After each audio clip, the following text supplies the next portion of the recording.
যারা এখানে আছে অলরেডি যে রোহিঙ্গাদের যে নেতা ছিলেন তাকে কানাডা নিয়ে যাওয়া হয়েছে, তার 7-8 জন সন্তান সহ।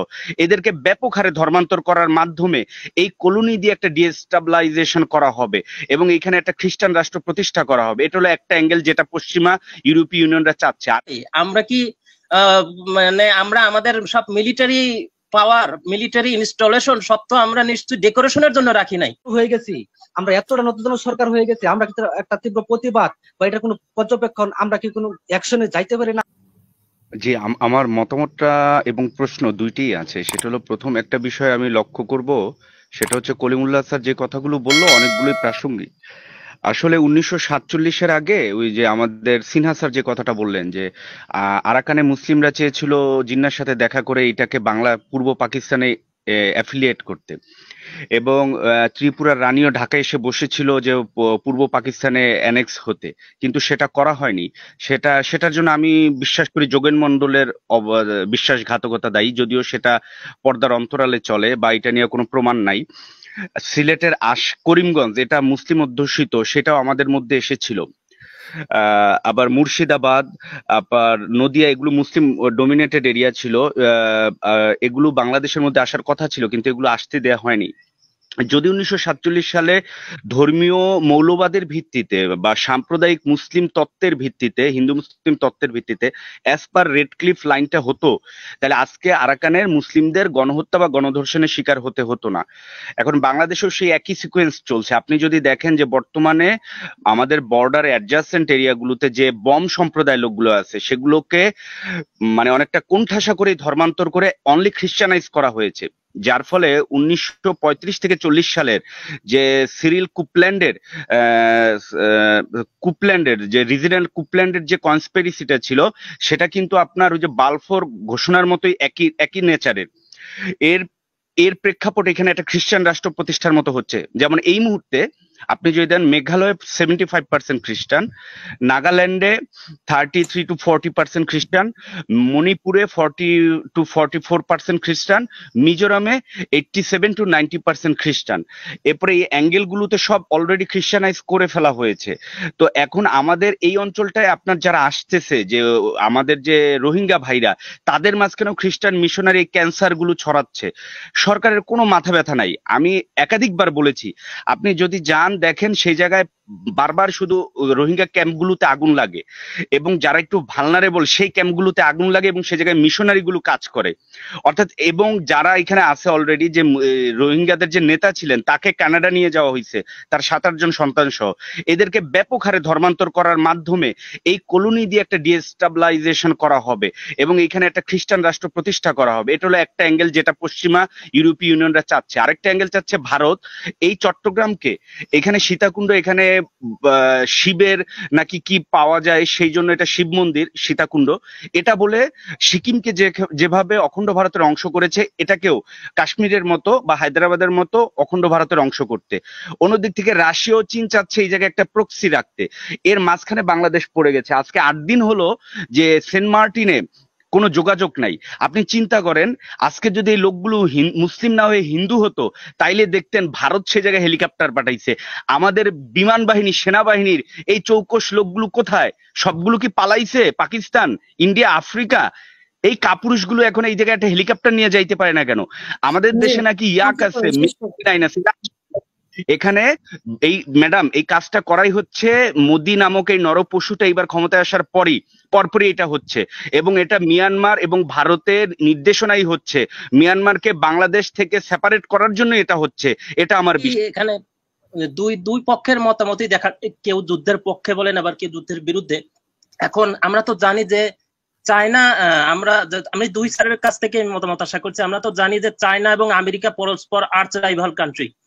তাহলে চায়নার স্বার্থ যেহেতু মায়ানমারের সাথে যাচ্ছে, তাহলে সেখানে আমেরিকা তো যেভাবে ইউক্রেনকে সর্বাত্মকভাবে তার মিলিটারি এলাই দিয়ে সহযোগিতা করেছে সামরিক সমগ্র দিক দিয়ে, বাংলাদেশ অ্যাটলিস্ট মানে আমরা তো টাইগার অ্যাটলিস্ট আক্রমণ না করলে তার থাবাটা তো দেখাবে। আমরা কি মানে আমরা আমাদের সব মিলিটারি পাওয়ার, মিলিটারি ইনস্টলেশন সব তো আমরা নিশ্চয়ই ডেকোরেশনের জন্য রাখি নাই। এখন বিষয়টা হলো, আলম ও ফজলুর রহমান স্যার উনি বলেন যে Bangladesh have this capability to show their military power, so that our enemy just they can just feel that we should not do any kind of wrong action against Bangladesh. এটা একটা দিক। আবার আমি সরাসরি একবার কথা হয়েছিল আমাদের ডিফেন্স জার্নালের এডিটর সাহেব হচ্ছে আবু রুট স্যারের সাথে। উনি বললেন যে আমরা যখন ৭১ সালে স্বাধীনতা যুদ্ধে যাই তখন পৃথিবীর বিভিন্ন দেশ আমাদের স্বাধীন বাংলা সরকারের সাথে সহযোগিতা এসেছিল। তো এখন ওনার মতামত অনুযায়ী বাংলাদেশে তো মায়ানমারে তো প্রায় ৭০% এলাকা এখন মিয়ানমার জান্টা সরকারের হাতছাড়া হয়ে গেছে। তাহলে আমরা এখন তাদের যে বিভিন্ন কনফ্লিক্টিং যেসব গ্রুপ আছে, যেসব ইনসার্জেন্সি গ্রুপ আছে, তারা তো অনেক জায়গায় শক্তিশালী হয়ে গেছে, তাদের সাথে আমাদের তো কোনো সরাসরি দ্বন্দ্ব নাই। তাহলে তাদের সাথে আমরা এক ধরনের ডিপ্লোম্যাটিক আলোচনায় এখন পর্যন্ত কেন যায়নি, এই বিষয়ে কিন্তু উনি আসলে বিস্ময় প্রকাশ করেছেন। তাহলে এই ক্ষেত্রে এবং আরেকটা শেষ কথা বলে আমি শেষ করব, যখন রোহিঙ্গাদের ঢল প্রথম এখানে নামা শুরু করে তখন কিন্তু আমেরিকা সহ ইউরোপীয় ইউনিয়নরা বাংলাদেশে সামরিক সহযোগিতা সরাসরি করার প্রস্তাব দিয়েছিল, এবং মায়ানমার যখন শেল নিক্ষেপ করতো তখন আমরা এইসব পশ্চিমা আর্মি অফিসারদেরকে, আমেরিকা ইউরোপীয় ইউনিয়নের সমস্ত বিভিন্ন আর্মি জেনারেলদেরকে নিয়ে ওই কুতুপালং আর কক্সবাজারের উখিয়া ওইসব এলাকাগুলোতে একটা রাউন্ড দিতাম, আর তারপর কিছুদিনের জন্য ওইসব শেল নিক্ষেপ বন্ধ হয়ে যেত। তাহলে আমরা যেহেতু সফট পাওয়ার ইউজ করি, এতদিন পর্যন্ত কিছু করতে পারিনি, so why should we not try for to use a hard power to tackle this problem? Thank you very much. আসিন আপু, কি প্রশ্ন করবো, কি মতামত দেবো, ঠিক আছে, প্রশ্ন করতে লজ্জা লাগে, তারপরে বলি এমএস নাসার যেখানে আছেন বলতে হয় কিছু। আমাদের আজকে যে ঘটনাগুলা বাংলাদেশে ঘটছে, যেমন বর্তমান যশোর চুয়াডাঙ্গা সীমান্তে একজন ইউনিয়ন চেয়ারম্যান ঘোষণা করছে, সাধারণ নাগরিককে সতর্ক করছে যে বিএস যে কোনো মুহূর্তে গুলি করতে পারে। এটা কি আমাদের জন্য লজ্জা না? এটা আমরা কি স্বাধীন দেশে নাগরিক হিসেবে আমরা কতটুকু লজ্জা বোধ করি? এটা আমাদের জাতির জন্য একটা দুর্ভাগ্য না? জাতির জন্য একটা কষ্ট না? একটা লজ্জার বিষয় না? আজকে বাংলাদেশে যেমন সেন্ট মার্টিন নিয়ে সমস্যা হচ্ছে, আজকে সেন্ট মার্টিনে টানাটানি হচ্ছে, ধরেন মিয়ানমার চায়না আছে, তারা টানাটানি করছে। প্রশ্নটা হচ্ছে, আজকে যদি এই সরকার এতটা নতজানা, সরকারটা যেভাবে আসুক থাকুক না কেন, সেটা নিয়ে আমি প্রশ্ন করতে চাই না। আমাদের সীমান্তটা তো রক্ষা করতে পারে, আমাদের বাংলাদেশের নাগরিককে রক্ষা করতে পারে। আজকে সেন্ট মার্টিনে টানাটানি হচ্ছে, সীমান্ত হত্যা হচ্ছে, এরকম ভাবে হুমকি দেওয়া হচ্ছে। আমরা কি এতটা নতজানু হয়ে গেছি? আমরা এতটা নতজানু সরকার হয়ে গেছি? আমরা কি একটা তীব্র প্রতিবাদ বা এটা কোনো পর্যবেক্ষণ, আমরা কি কোনো অ্যাকশনে যাইতে পারি না? অ্যাকশনে না যেতে আলোচনার মাধ্যমে তো আমরা একটা সমাধানে যাইতে পারি না?